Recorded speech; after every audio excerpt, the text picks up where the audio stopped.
CM योगी के नोएडा जाने से पहले आई ऐसी खबर जिसने पुलिस के उड़ा दिए होश, जिससे अब तक यूपी के मुखिया थे बेखबर।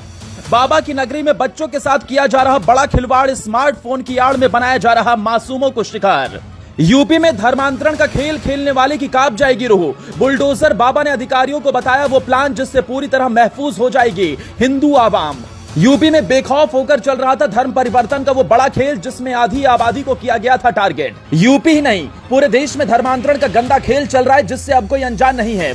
एक ऐसा गिरोह जो हिंदू समाज के लोगों को टारगेट करता है और उनसे धर्म परिवर्तन करवाता। इतना ही नहीं, बाद में उन्हें प्रताड़ित भी किया जाता है।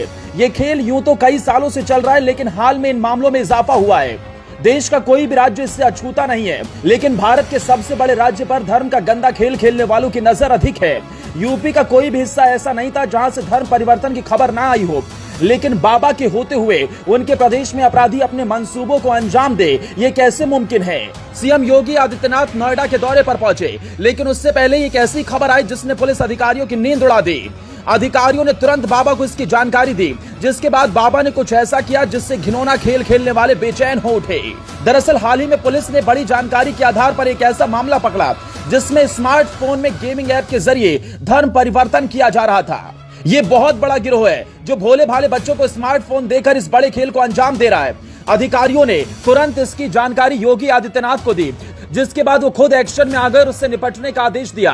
हालांकि ये बेहद मुश्किल टास्क था। बच्चों को स्मार्टफोन के जरिए फंसाना जितना आसान है, उससे मासूमों को निकालना उतना ही मुश्किल। नोएडा दौरे पर आए सीएम ने भी इसे लेकर सभी को आगाह कर दिया। सीएम योगी ने कहा कि ये गिरोह सिर्फ यूपी तक सीमित नहीं है, बल्कि देश के करीब 25 राज्यों में फैला है।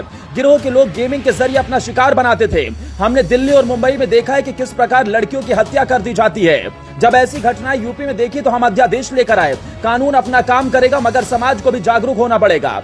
बता दें कि यूपी ही नहीं, देश के सभी राज्य में ये हालात हो चुके हैं, लेकिन योगी जैसी सख्ती किसी भी राज्य में नहीं है। आंकड़ों पर नजर डालें, यूपी में 2021 से 30 अप्रैल 2023 तक लव जिहाद से जुड़े 427 मामले दर्ज हुए। इसी तरह धर्मांतरण कानून को लेकर अब तक 833 से ज्यादा गिरफ्तारी हुई है। 185 मामलों में पीड़ितों ने कोर्ट के सामने जबरदस्ती धर्म बदलवाने की बात कबूली है। नाबालिगों के धर्मांतरण के मामले में अब तक 65 मामले दर्ज हुए हैं। इनमें बरेली जनपद में अब तक सबसे अधिक मामले दर्ज हुए हैं। इससे पहले उत्तर प्रदेश में दिव्यांग बच्चों का धर्मांतरण कराने वाले रैकेट का खुलासा हो चुका है। बता दें कि प्रदेश में 27 नवंबर 2020 से गैर कानूनी धार्मिक रूपांतरण निषेध कानून लागू है। तो अब बात योगी की सख्ती की करते हैं। यूपी में धर्मांतरण कानून के तहत दोषी पाए जाने वाले व्यक्ति को अपराध की गंभीरता के तहत 10 साल तक की जेल की सजा का प्रावधान है। कानून में जुर्माने की राशि 15,000 से 50,000 तक रखी गई है।